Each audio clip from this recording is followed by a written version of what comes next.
नमस्कार, न्यूज 24 परभणी वार्तामध्ये आपले स्वागत। मी शिवाजी चव्हाण। पाहूया तर आजच्या चला ठळक आता घडामोडी। आपण जाऊया श्री संत बाळूमामा देवस्थान, श्री संत बाळूमामा देवस्थान घटंगराव, तालुका गंगाखेड, जिल्हा परभणी। तर हे गाव 3 जिल्ह्याच्या बाउंड्रीवर वसलेले असून लातूर, बीड, नांदेड आणि यांचा स्वतःचा परभणी असा जिल्हा आहे। आणि आपण आता या ठिकाणी श्री संत बाळूमामांचं दर्शन घेऊया।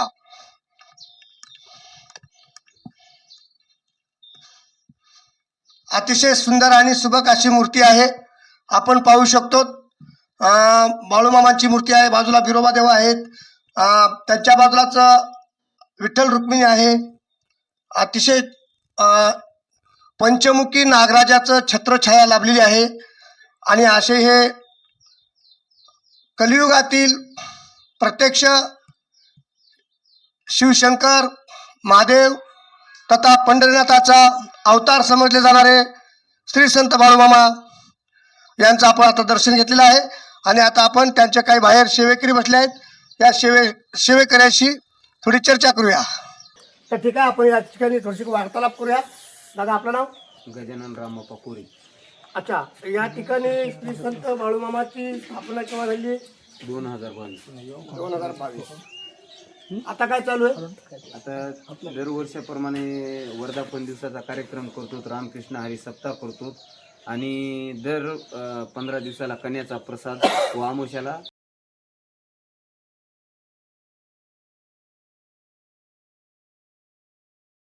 बाळूमामा या ठिकाणी आले कशी? या ठिकाणी अशी आली की आम्ही खूप दिवसापासून सेवा करतो।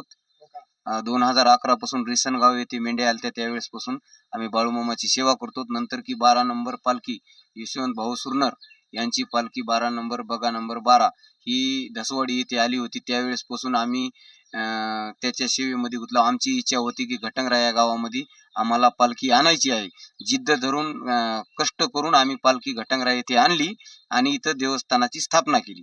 म्हणजे श्री संत बाळूमामा मंदिर देवस्थान आदमापूर, जिल्हा कोल्हापूर या ठिकाणचं हे मंदिर मूळस्तंभ आहे। बरं, यापासून तुम्हाला समाधान? एकदम नंबर 1 झालेला आहे माझं ह्या देवापासून। म्हणजे बाळूमामांची कृपा तुम्हाला लाभलेली आहे। लाभलेली आहे आणि गावामध्ये पण भरपूर जणाला लाभलेली आहे। एकंदरीत बाळूमामांच्या भक्तांचा ओढ या ठिकाणी वाढलेला आहे। आणि तुम्ही या ठिकाणी जे मासिक भोजन अन्नदान करताय, तर ते कोण करताय? सर्व थोडं सर्व गावकऱ्याचं सहकार्य असल्यामुळेच हे होतंय सर सगळं। म्हणजे सर्व गावकरी मिळून प्रत्येक महिन्याला, प्रत्येक आमोशाला या ठिकाणी अन्नदान आणि भजन पूजन, आणि प्रत्येक रविवारी काय करता? रविवार 15 दिवसाला कन्याचा प्रसाद आणि दर आमोशाला एकादशीला आणि महाप्रसाद दर आमोशाला राहतो। अच्छा, म्हणजे प्रत्येक रविवारी या ठिकाणी तुम्ही भजन वगैरे करता बाळूमामांचं? नित्य आरती चालू आहे? हो, नित्य 2 टाइम आरती चालू आहे।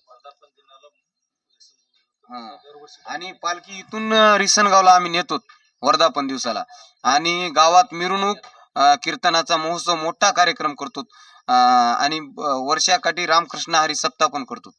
म्हणजे इथूनच जवळपास 30-35 किलोमीटर अंतरावर जे काही नांदेड जिल्ह्यामध्ये लोहा तालुक्यामध्ये रिसनगाव आहे, या ठिकाणी तुम्ही पायीवारी जाता? सर्व गावकरी आणि वाडी तंडी वस्ती सर्व। अतिशय सुंदर। मग या ठिकाणी बेलवाडी किती लांब पडते तुम्हाला? 1.5 किलोमीटर। ते पण भक्त आहेत तुमचे?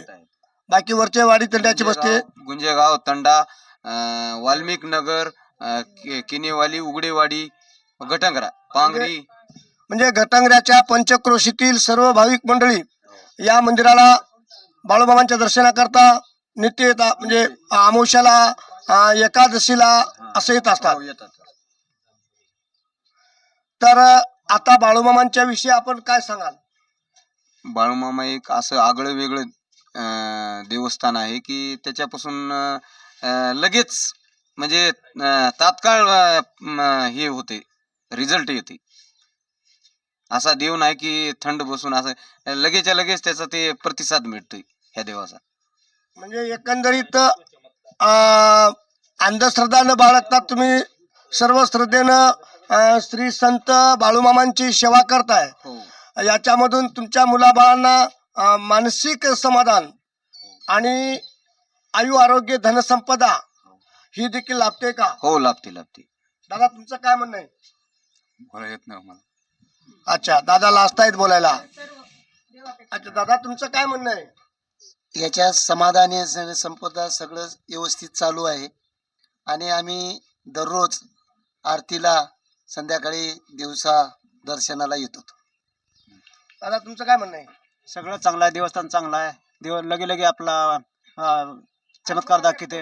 हा दादा तुमचं काय म्हणणं आहे? ह्या हातात घेणं आणि ह्या हातात देते देव. म्हणजे भगवंताची साक्षात अनुभूती आपण पाहत आहोत. तर या ठिकाणी आपण थोडे आमचे काही महिला भाविक दिसत आहेत, आपण त्या महिला भाविकाकडे जाऊया. तर ताई तुमचं नाव काय माय? सखूबाई चिंतामणी इमडे. सखूबाई चिंतामणी इमडे. तर ताई आपल्याला या भगवंताविषयी, श्री संत बाळूमामाविषयी काय वाटतंय? वाटतंय म्हणजे नी काय म्हणजे नी सर्व देवात देव श्रेष्ठ बाळूमामा. ह्या हाताने दिलं की ह्या हाताने परत करणारा देव आहे. अरे वा, हा, आणि साक्षात्कार म्हणजे नी जेवढी आपल्या मनातली इच्छा आहे तेवढी पूर्ण करणारा असा ही देव आहे. धन्यवाद ताई. हा. ताई तुमचं नाव? तसाच देव आपल्याला लगे लगे असा पावणार, लगे लगे आपल्याला प्रसन्न होणार, आणि ह्या हाताने देणार, घेणार ह्या हाताने देणार. म्हणजे सेवा केली की लागलीच मेवा मिळतो. हा, लगेच मिळणार. ताई तुम्ही फार लांब थांबलेले, थोडं यावर पुढं. तुमची काही नाराजी आहे का? नाव सांगा. गोदावरी गजानन कोरे. अच्छा, तर ताई तुम्हाला भगवंताविषयी काय बोलायचंय? काय नाही, बाळूमामा कचऱ्याचं सोनं करते हे आम्हाला माहित आहे. त्याची सेवा 5 वर्ष झालं चपलाचं व्रत करते मी. त्याच्यापासून खूप अनुभव आलाय मला आणि देवाने आमचा आनंद केलाय. म्हणजे बाळूमामावर जितका तुम्ही दृढ विश्वास ठेवाल तितकं भगवंत तुम्हाला लवकर लवकर पावतो आम्हाला. ताई तुम्ही फार उशिरा आलाय हो. या, या, या. नाव काय मग? माझा चंद्रभागा विश्वनाथ क्षीरसागर. अच्छा, तर तुम्ही आता दर्शनाला आलाय देवाच्या. हो, तर नित्य दर्शनाला येता का? नित्य दर्शनाला म्हणजे असं दररोज येणं होत नाही, पण एकादशी कार्यक्रम असल्यावर येतो दर्शनाला. पण देव सततच असते आपल्या मुखामध्ये, हृदयामध्ये असतंच ना. इथं जर येणं होत नसलं तर. ओके, तर तुम्हाला आता भगवंताविषयी काय सांगाल तुम्ही? काय सांगाल? त्यांचा साक्षात्कार वगैरे काय सांगाल का? तुम्हाला हा हा हा अनुभव, तुम्हाला आलेला अनुभव? हा, विश्वास, आपली श्रद्धा असली की श्रद्धेला फळ मिळतच असते. अनुभव देवाचा म्हणजे काय, मन प्रसन्न होणं, आपल्या संसारामध्ये सुख समाधान लाभणं देवाचं दर्शन घेतल्यावर. मन करारे प्रसन्न सर्व सिद्धीचे कारण, म्हणजे हेच तुम्ही साक्षात्कार अनुभव सांगू इच्छिता. बाळा तुम्हाला कुणाला काही सांगायचं का बेटा? दीदी भगवान मामाचीच आहे का? शंकर मामाचे का? आता डोसक्यात घातला असतो माईक, पण काय करतो पुढे कॅमेरा. बाळूमामाची सेवा केली की मेवा 100% भेटतोच. तर तुम्ही आता जसं बाळूमाची स्थापना झाली तसं तुम्ही सेवा करताय का? हो. अच्छा, तर तुमच्या घरामध्ये सर्व सुख समृद्धी अशी लाभलेली आहे, तुम्हाला अनुभव आला का? हो, अनुभव आहे. तर दादा इकडे एक दादा दिसतायत. दादा थोडे यावर इकडे.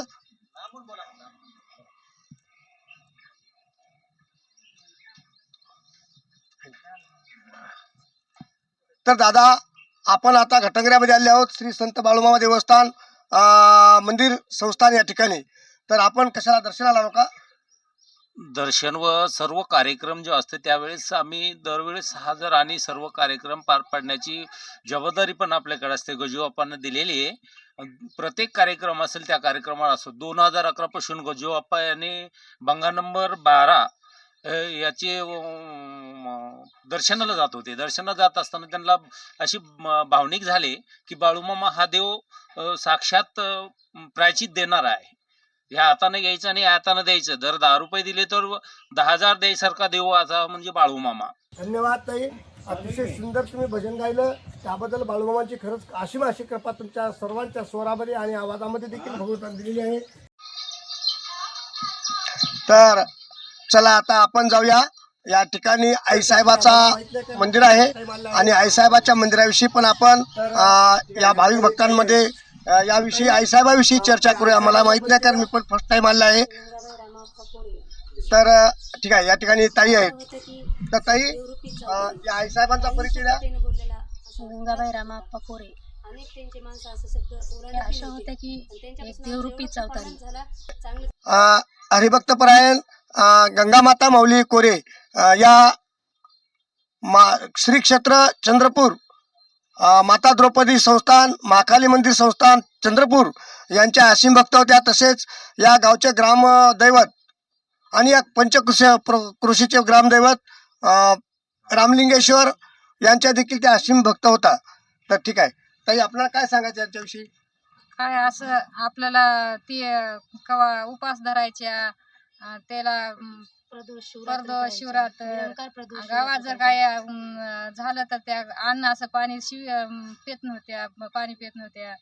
आणि ते जेव्हा गावातला कार्यक्रम ते कुणाचा कुणी मेलं काय झालं तर ते मग जेवायच्या असं करीत होत्या. आणि असं त्याला कुणाच्या हातचं नाही पाणी प्यायचं. आणि त्याला देवानं असं बुद्धी दिली की देवरूपीच होऊन बसल्या त्या. म्हणजे आपल्या जवळच एक संस्थान आहे. आता मोठ्या संस्थांचे नाव घ्यायला मी तेवढा मोठा नाहीये, जसं की राजामाईचं यमुनामाईचं, परंतु आपल्या जवळचं एक संस्थान आहे श्री क्षेत्र नळद. या ठिकाणी देवमाई आहेत. या देवमाईच्या पायवारी करायच्या. देवमाईची पायवारी करायच्या आणि महादेवाची भक्ती भरपूर त्याच्या अंगात यायचं.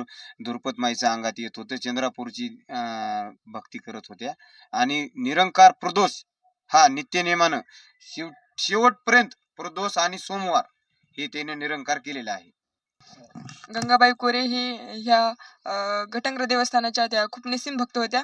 त्यांनी शिवरात्री व्रत प्रदोष व्रत हे नित्यनेमानं करायचे. आणि त्यांना मग असं झालं की काही दिवसानंतर त्यांना हे घटंग्र गावचे देवस्थान महादेव श्री राम आणि त्यांना खूप अशी भक्ती करावी वाटायची रामलिंगेश्वरांची. मग ते देव त्यांच्या काने मनात गेले आणि त्यांना सगळं समजत होतं. कोणाला काही आजार झाला, कोणाला काही कोणी अडचणीत असलं तर त्यांना सगळं समजायचं गावातलं. कोणी दुःखी आहे का, कोणी कसं आहे, कोणी काय, कोणाला काय कमी आहे का, ह्या सगळ्यांची अशी म्हणजे हे करायच्या, अडचण काळजी घ्यायच्या, गावातली अडचण सोडवायच्या. गंगामाईच्या नावानं हार बोला. ह्या माईला का नाही, गंगामाई म्हणजे गंगामायच. ह्या माईला सगळं मरणाचं सुद्धा कळत होतं, स्वतःचं मरणाचं सगळं. या कलियुगामध्ये देखील जिथं सायन्स आमचं फेल जात आहे त्या ठिकाणी अध्यात्म कामी येत आहे. आणि स्वतःचा मृत्यू देखील या माऊलींना, या गंगामातेला समजते असं यांचं म्हणणं आहे. तर ऐकू त्यांच्या मुखातून. स्वतःचा मृत्यू अगोदरच सांगून मेल्या त्या. हा, म्हणजे इतकी निस्सीम भक्ती भगवंतावर होती. पेत नव्हत्या. असं कोणी गावात जर असं मड जर पडलं असं पाणी प्यायचं नाही, अन्न खायचं नाही. आणि ते जेव्हा पाणी सुद्धा मारत होते. म्हणजे एक प्रकारे आयुर्वेदाचे जनक अशा या गंगामाय कोरे होत्या. धन्यवाद. बोलत नाहीत, पाहूया. रामकृष्ण हरी माऊली. रामकृष्ण हरी. माऊली, किती वर्षापासून सेवा करताय तुम्ही? 2011 पासून. 2011 पासून तुम्ही सेवा करताय. तर या मार्गामध्ये तुम्हाला प्रवर्त करण्याकरता बाळूमामाची कृपा तर लाभलीच, परंतु अजून कोण कोण होते? भरपूर म्हणजे माझे साथीदार भरपूर आहेत. ह्याच्यामध्ये सहकार्य करणारे भरपूर आहेत. सर्व गावकरीच आहेत. गावकरी म्हणजे तुम्हाला घटंग्रा ग्रामवासियांचं 100% 101% 101% प्राधान्य सहकार्य लागते. हो, विकास महाराज बिटगर, माऊली बिटगर, सर्वच. विशेष म्हणजे नाव न घेता सर्वांचंच सहकार्य आहे इथे. नारायण माने, थोराजी पवार, सर्व गावकऱ्याचं सहकार्य आहे. आता उत्सव चालू आहे. तर आता दुपारून तुमचं काय पालखीचं प्रयोजन आहे का? पालखीचं प्रयोजन आहे. दुपारून 12 ते 6 पर्यंत पालखी निघते आमची. 12 ते 6 पर्यंत पालखी. हो.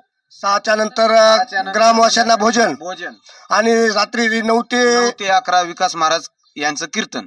अच्छा, 9 ते 11 विकास महाराज घटांगरेकर यांचं सुंदर अशा मधुर अशा वाणीमध्ये, सुस्राव्या अशा वाणीमध्ये कीर्तन होणार का? हो. अच्छा, कीर्तनानंतर भजन, हरिजागर. म्हणजे तुमचा हा आजचा कार्यक्रम पूर्ण फिक्स झालेला आहे. आज हा बाळूमामांच्या मंदिर संस्थानचा वर्धापन दिन आपण साजरा करत आहोत या ठिकाणी.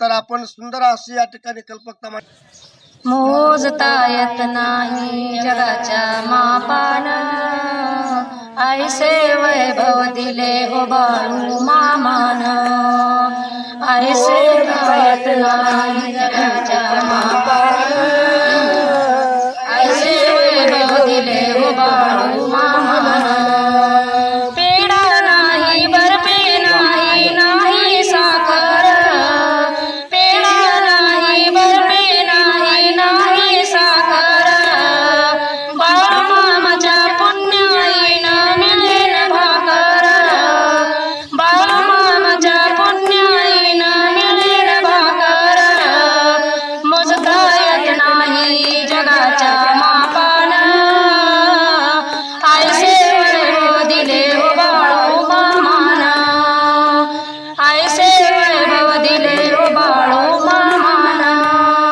ओल्या झाडाला आग लावली बाळू मामाना सुक्या झाडाला फांदी फोडल्या माझ्या मामाना ओल्या झाडाला आग लावली बाळू मामाना सुक्या झाडाला फांदी फोडल्या माझ्या मामाना मोजता येत नाही जगाच्या मापाना ऐसे वैभव दिले हो बाळू मामाना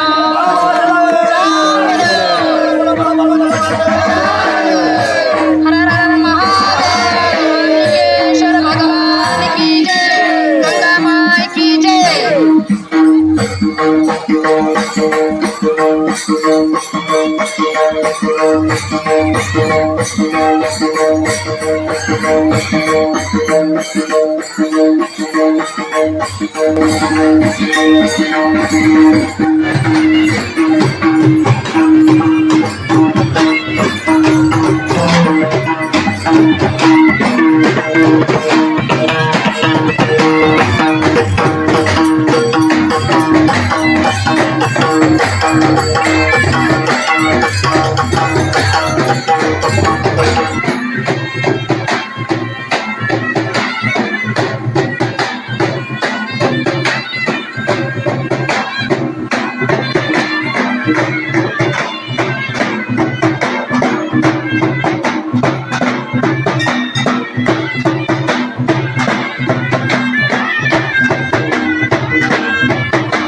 असा या ठिकाणी भाविकांच्या उत्साहास उधाण आलेले आपण पाहत आहोत.